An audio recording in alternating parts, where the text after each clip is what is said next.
So welcome to the Rotary Club of Seattle. My name is Mark Wright. I'm your incoming president as of July 1st, so it's really great to be here. Thank you to Kathy for asking me to step in today. Kathy and I actually have a lot in common. We're both fans of adventure. Kathy climbed Mount Vinson in Antarctica over the holiday break. Yeah, let's give it up. And little known fact, I went sledding on a really big hill in Spokane at Manitou Park. Anybody been to Manitou Park? Yeah, there's a great hill there. So we're very similar. Kathy, it's great that you're safe and back in Seattle. We've got a great program today. We're going to get a snapshot of the economy here in Seattle, and there's actually some good news when it comes to what our economy is based on here. So that's going to be fun. We've got two new members going to be introduced today to one of the largest Rotary clubs in the world, so that's going to be great. Let's begin, though, with Cindy Runger with our inspiration for the day, and Skip Rowland is going to lead us in song. So, Cindy, come on up.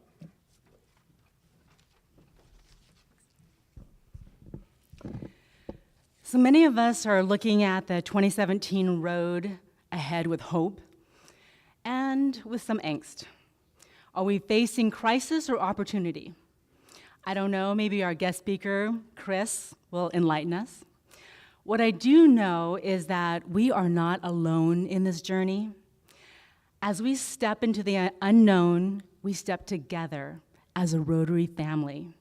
And today we're fortunate enough to expand our Rotary family with two new members, General Counsel Hill and Rebecca Hellman. So family, please bow your heads with me and let's pray silently, each of us according to our beliefs, as we ask for the strength to receive inspiration and face our fears, for the courage to be great givers, to be generous and kind, for the guidance to hold love in our hearts, to honor and respect the soul, spirit, light, power, and beauty in ourselves and in others as we connect for good and bring positive change to our world. Amen. So I am thrilled today to introduce another Leadership Tomorrow graduate, Chris Mefford, to all of you. Chris is from the Leadership Tomorrow class of 2008. He is also the president and CEO of Community Attributes, Inc., which he founded in 2005 to focus on the implementation of all phases of economic and community development. His experience includes working with jurisdictions, businesses, and the public, and includes economic and financial analysis, strategic planning, urban planning, and policy analysis. The firm's specialty areas also include geographic information systems and producing websites with interactive data dashboards. Try saying that fast. Chris currently is supporting the regional economic strategy led by the Puget Sound Regional Council and strategic planning for the Trade Development Alliance of Greater Seattle. At Leadership Tomorrow, he's a past chair of our curriculum committee and a member of our board. And I have to share that Chris is one of the few speakers we've had at Leadership Tomorrow where class members say things like, and these are direct quotes, "The session led by Chris was so helpful to my understanding of how our regional economy works," and my current favorite comment about Chris, "He actually made economic issues interesting. My eyes didn't glaze over." Please join me in welcoming Chris Mefford.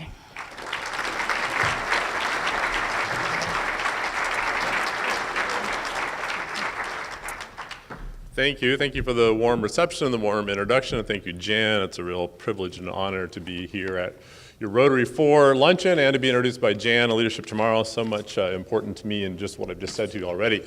Leadership Tomorrow is so near and dear to my heart. I would say it's the model of anywhere of where honest conversations about tough topics take place. And every organization in this area ought to model itself after that culture that is so welcoming and supportive and collaborative and really taking on tough issues that Leadership Tomorrow embraces. And that's why Leadership Tomorrow is a treasure for this region, absolutely. Rotary means a lot to me as well. I'm sorry. That's my two favorite words. People open their speeches usually with, I'm sorry. Usually it's, I'm sorry, I have a cold. But I don't have a cold, but I just like that joke of I'm sorry as a way to warm yourself up to the crowd. I'm sorry because I failed as a Rotarian, all right? I had that yellow badge for 18 darn months, and I decided the only way it was going to turn to white is if it faded. And I just wasn't going to get there, so I had to bail out. My other soulmates are back at the early leavers table. I think I was worried they're going to rename that my table at some point because that would be the only place I could sit when I showed up. But I gave it a good try. But I did love Rotary, and it's a real honor to be back here, and it's a real privilege to be here as a speaker. So thanks very much for that.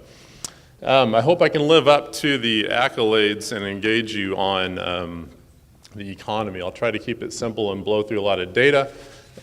Keep an eye on the time. You all have coffee at your table. I'm aware of that. That's good. That's useful. Make use of that when you see the third bar chart come up. I've often been the last speaker between an audience and happy hour, so I'm well acquainted with pressure to get on and off the stage with economic information, and we'll cruise through that.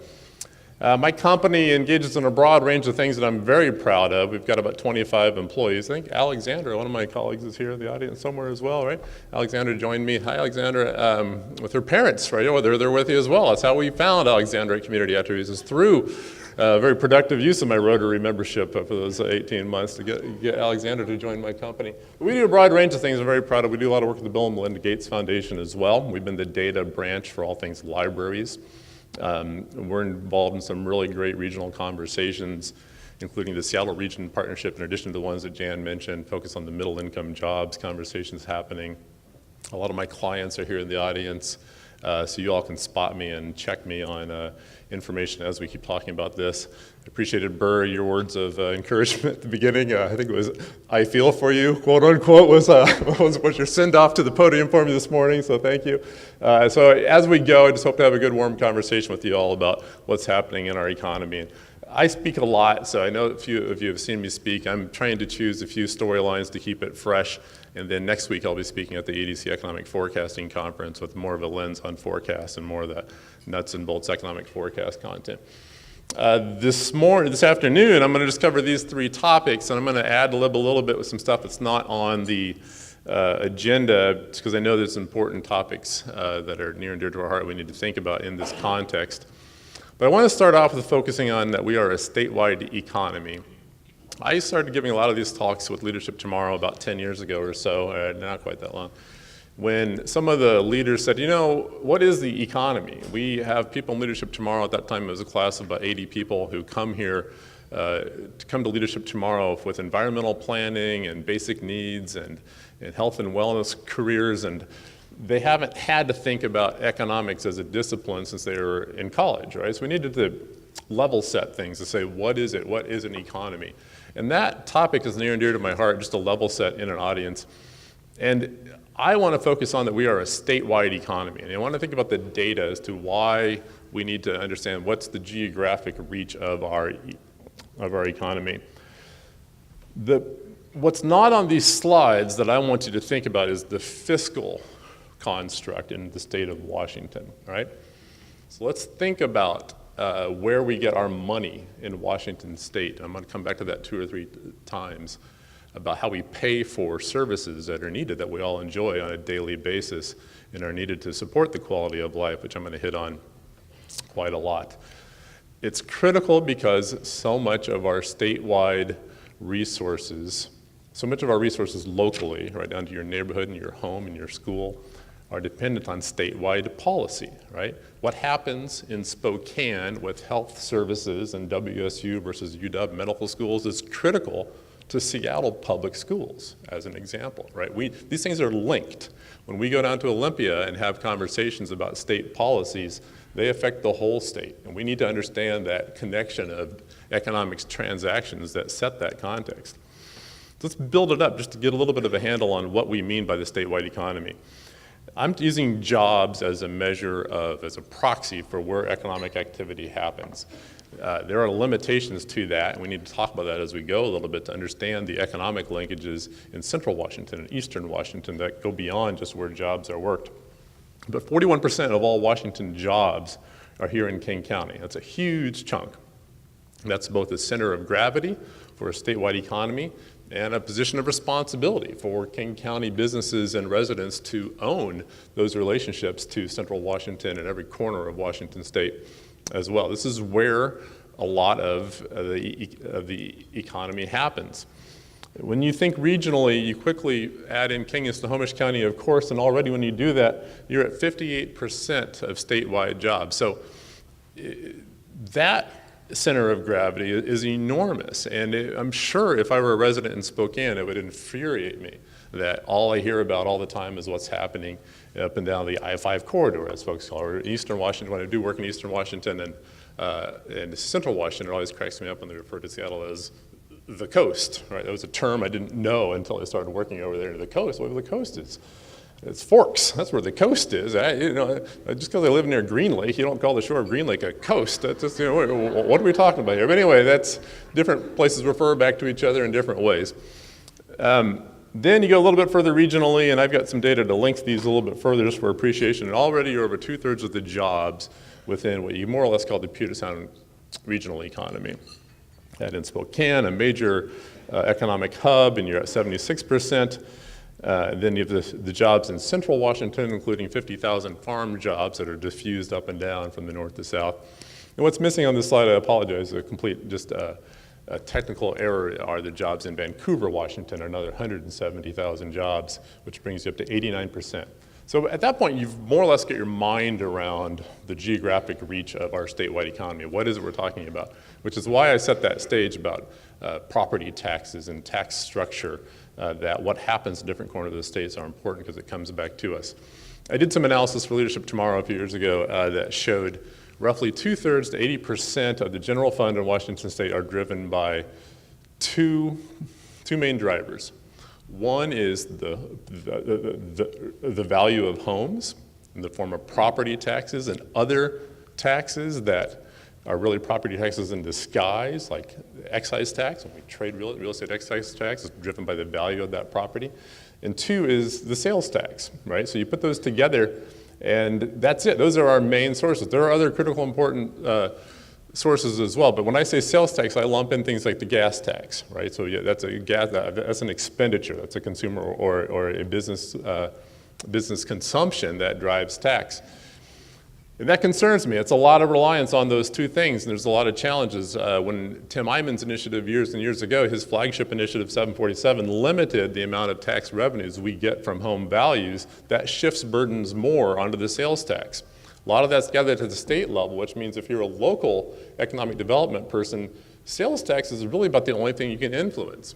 We've added business taxes. A lot of cities have added business taxes just in the 10 or 15 years that I've been doing this kind of work. Before, there were a few cities that did, but for the most part, it was seen as a business barrier that a lot of cities didn't embrace. But because of the limits with property tax from that 747 initiative, business taxes are becoming more and more popular. What's that say about our values? So to me, the introduction of earlier, the new member about the math, that's near and dear to my heart. To me, there's two things that we ought to be talking about all the time. It's what are your values, and we also ought to talk about math. Because math doesn't lie, right? You can be wrong on math, but it doesn't lie. And when we sail into this election year, this non-election year, when we sail out of the election year into the new way that the media talks and what's happening and what we can do with President-elect Trump's policies and tweets and all this noise that's out there, let's stay grounded in personal values and math. What's real, right? What can you really rely on? And that's really where I want this conversation to keep going in my talk here. I don't want to take the bait on anything I read on Twitter, right? It's just, why react? And so when I focus on this, I dreaded these first couple of talks this year for the past couple of months. I knew they were happening. I looked forward to the opportunity. And I just didn't want to have to make sense of the national election. I didn't want to have to fold that into my thinking, which suits me fine because I like the fundamentals, right? That's kind of the guy I like to stick to. What are these fundamentals? What really matters? So I want us to stay grounded in fact, grounded in math, and then have a conversation about your values, how that reflects where you think this world ought to be going. And don't take the bait on all the noise because there's a lot of noise and it's a long time before stuff plays out to find out what's real and how that translates into actual policies and impacts on our regional economy. So back to regions and why regions. These arrows show the number of commuters that come back and forth from the regional economy to link these things together. We are a regional economy within the statewide economy, and those transactions are important to understand the critical linkages there. I'm going to keep moving here as I got a little windy on some of those personal values. These are outdated forecasts. We're refreshing these for the King County Economic Forecast Conference next week, but it shows a lot of growth forecasted. What's happening in Bellevue is a tremendous center of gravity within our region. That Spring District up and down the 520 corridor is an enormous capacity. Some really cool things happening in the University of Washington and the new GIX, the Chinese Partnership on Innovation over there, is going to bring a lot of growth in that direction. Annual GDP growth is a regional growth. Things are really great. When you look at the fundamentals of the data of our economy, we have a strong economy, and the numbers are just fantastic. There are some problems, there are some omissions. Most importantly, we cannot take it for granted, right? Our economy, we need to look at the full half of the glass and be proud of what's happening. We need to fix some things. Who's being left out? The conversations about the middle wage jobs and inclusiveness is critical. And we can't take this growth for granted. We need to keep investing in it in the way that regional leaders have for a good long time. This chart, I show how easy it is to be an economist in the Puget Sound region. You just keep that line going, and it's pretty much what it takes, it seems like. And this is where we are still. We anticipate growth to continue. I like how slow and steady this is. It's been that way for a couple of years. It's been that way since our recession, and that's the way it should be. I don't like high drama when it comes to economic information. I think we outgrew ourselves. We were out over our skis, if you will, going into the recession, and I'd rather not be there again. Unemployment rate, this is new and latest data that are available, 4.0% in the Seattle metro area and 5.2% statewide. That's very, very low. It's even lower in the month of December. It surely will drop, probably close to 3.5%. It always drops in December with the seasonal employment. So there's just wonderful foundation to start from within our region. Okay, number two is quality of life is our greatest asset, and I think we underappreciate that in this region as an economic asset.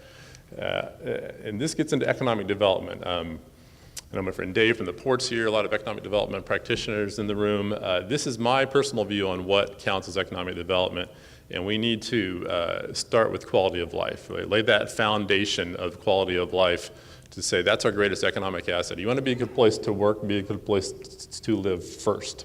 I've worked with plenty of cities in the area that want to start with branding and marketing and those sorts of things, and I say you're better off to take that $100,000 contract or whatever you wanted to do for that sort of activity and help finish your sidewalk network and your street network and public safety, because you get that in place first. That's your foundation for any economic growth. Businesses will want to be where people want to live, and our region is so rich in that regard, right? So much great quality of life, and we need to fix it for everybody in the region so no one feels left out.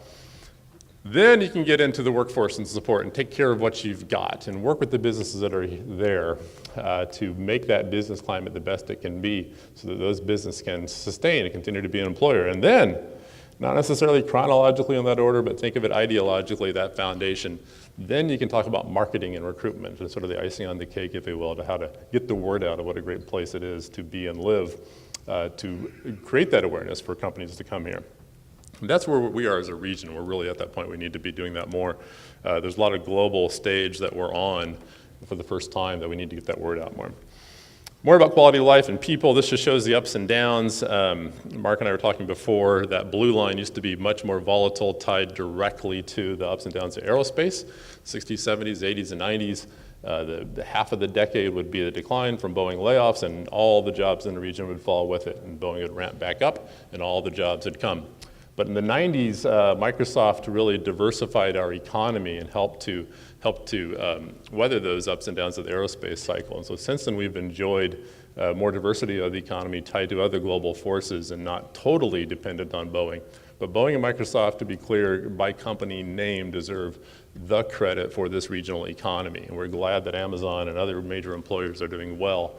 But those are the backbones of the cornerstones of our economy historically, and those two sectors, aerospace and IT, will continue to be for a good long time.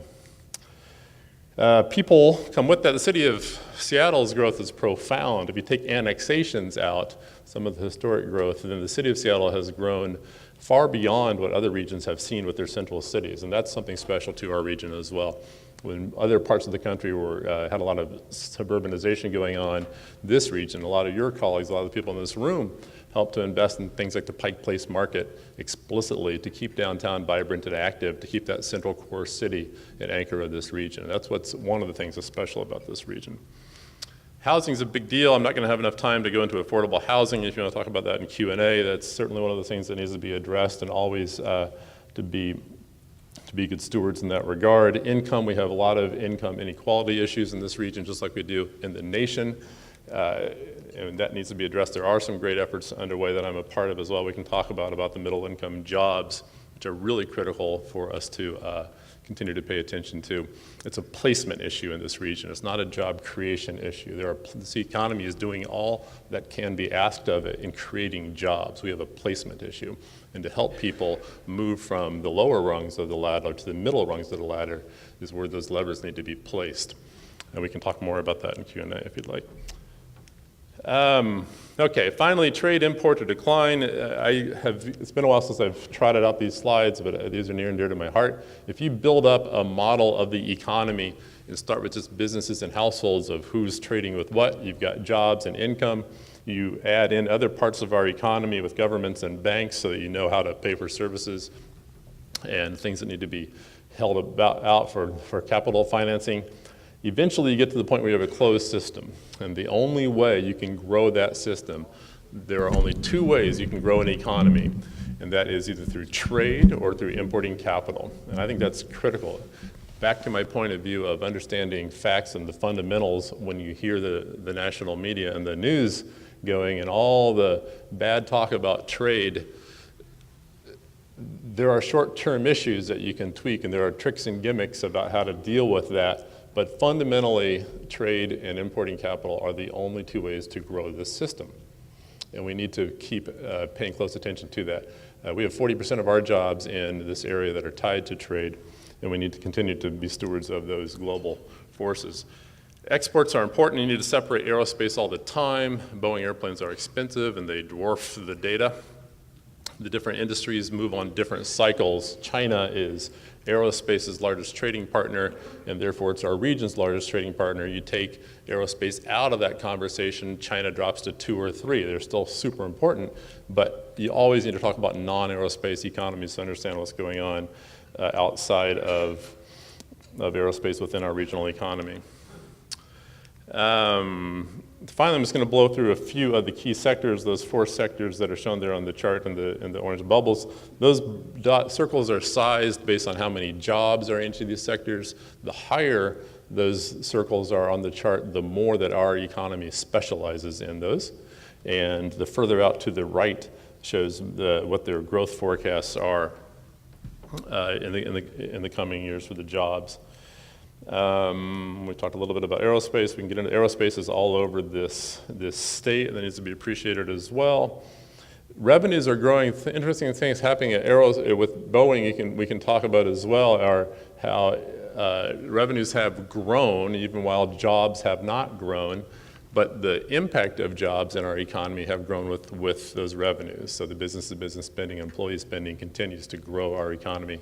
So with those multipliers, jobs have grown due to aerospace. A lot to pay attention to. Again, separate the noise from the fundamentals. The backlog at Boeing is huge. It's not as big as it was, but it's still big. 737s and 747 production. I know there's some challenges with 777 happening. 777X is coming on, so we need to pay attention to those. But there's a lot of sustainable growth happening at Boeing. What's interesting about Boeing is they can be growing in revenues, attriting in jobs, and still have tons and tons of openings, right? They have a graying of the workforce issue where that workforce needs to be replenished with the young people coming out with trades, and they need to know they don't have to get a 4-year degree in order to get those great jobs, and Boeing needs those people. Same things applies with the other manufacturing sectors in the maritime sector as well. What's interesting about technology is how we have two clusters in our region, technology clusters. One of those companies, like I mentioned before, and two is the concentration of technology talent in other industries. So this slide sets that stage a little bit. The dark circles in the middle show you tech jobs within other industries. And that's rooted in a long history, way back to Washington Mutual days. Their tech center was a big part of the jobs based here with Washington Mutual was alive and well. Other industries, other companies in the financial services industries have a lot of tech concentrated here. I think we're just about through some of the key points. Maritime jobs, another important sector, a lot of opportunity there. Defense spending is work we did a lot of ourselves in the past couple of years, and that's something that's to be appreciated. King County actually has more jobs tied to defense contracts than any other county. There's no military base here, but it's important to understand that diversity of the economy in that regard. In summary, yeah, we've got some headwinds in front of us. We have uncertainty with federal policies. There's weaker global growth. I think that weaker is really important. China is slowing down. China is still big. China is still super important. Defense spending cuts may affect that last slide that I showed you. What happens in terms of the noise versus the reality on our local industries, time will tell, but our industries are positioned very well for continued growth in spite of that noise. Strong foundation in jobs. Our presence as a region on a global stage is just emerging, right? We're just now at that point where places all over the world recognize the name of Seattle, and we need to capitalize that and get the word out more and more. So I'm going to call it good there for the presentation and open up to Q&A to let you guide where it goes next.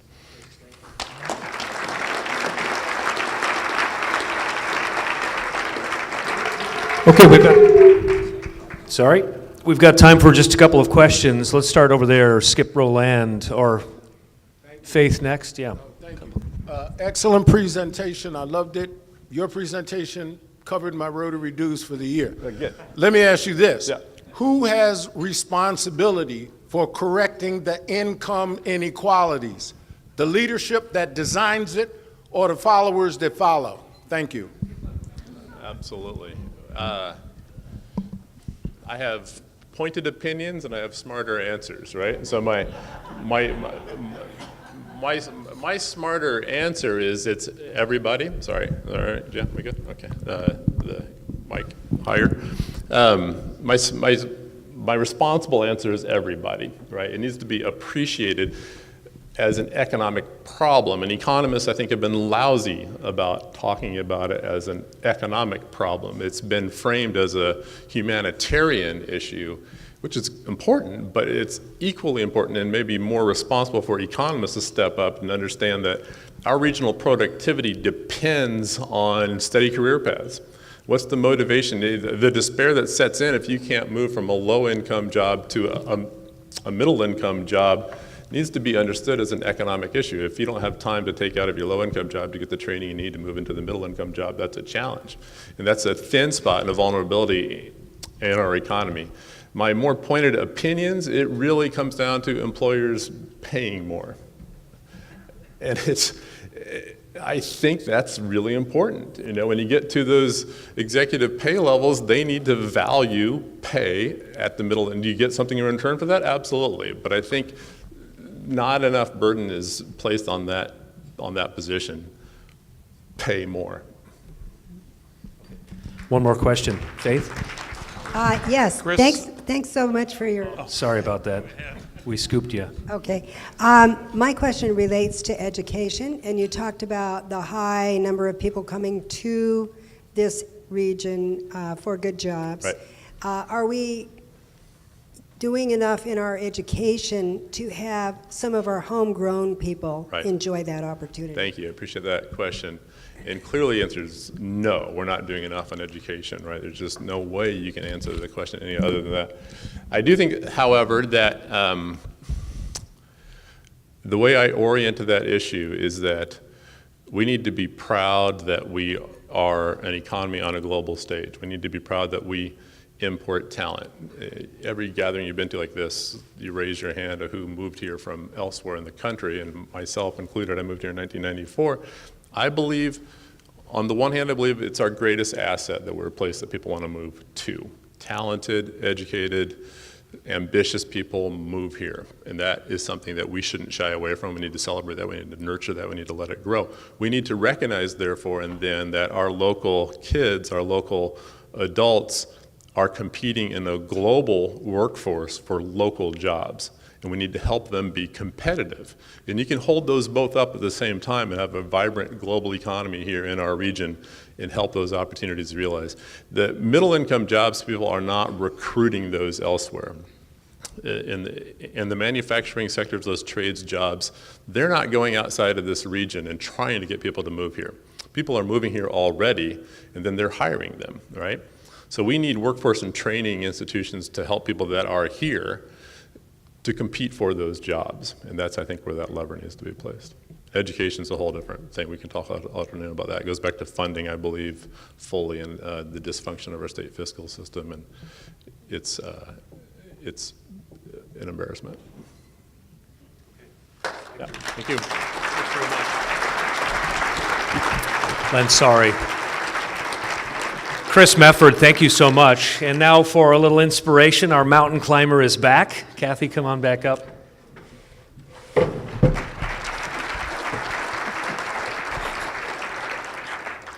Stepping on and off the riser has been part of my training this year for my climb. Well, Happy New Year, fellow Rotarians. We're at the halfway point of our year, and I'm really excited for the next 6 months. We have some high-impact service projects underway. We have some high-touch fellowship opportunities to look forward to. Thursday after parties, some fun ethnic dinners, and a variety of outings. We also have an opportunity to grow our club membership in the next 6 months by inviting friends and colleagues to learn more about Rotary and to accept our invitation to join us as a group of committed and engaged citizens. And a particular welcome to our Leadership Tomorrow team that's here today. We hope you'll consider Rotary. Well, just 3 weeks ago, we gathered for our holiday luncheon. We enjoyed warm fellowship and a wonderful musical tribute, including a closing song, I'm Dreaming of a White Christmas. I, for one, did have a white Christmas. A very white, a very remote, a very cold, and yet a very heartwarming Christmas. My white Christmas included reaching the summit of Mount Vincent, the highest point in Antarctica, at over 16,000 feet. It is truly the top of the bottom of the world. It was an amazing experience from start to finish. And while the pristine, austere beauty of Antarctica left a big impression, what touched me the most was the unique characteristic of the continent. It was completely politically neutral. I met researchers and some other adventurers from every other continent on the planet. And in fact, I climbed as part of an international team, and we climbed alongside and in harmony with a Russian team that happened to be on the mountain at the same time. We were in a total news blackout, no Wi-Fi, no internet, which meant no tweets and no daily headlines. So what we focused on was what we had in common, a love of the mountains and a mutual concern for each other's safety and trying to stay warm. It made me appreciate how much Rotary is like mountaineering. People are at the heart of both, and we're really all on the same rope team, and our collective success is what really counts at the end of the day. Before I left, I had a chance to pre-plan today's short program. I wanted to transport us out of this ballroom and out into the larger world. We're going to see a fun dance video right now, produced by Seattleite Matt Harding. It fulfills my intent, I hope, to see the world through its people and to value both our diversity and our shared humanity. Matt couldn't be with us today. He's actually busy filming an updated video. But please sit back, feel free to tap your toes as we enjoy this global tour of our brothers and sisters dancing around the world.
Perfect.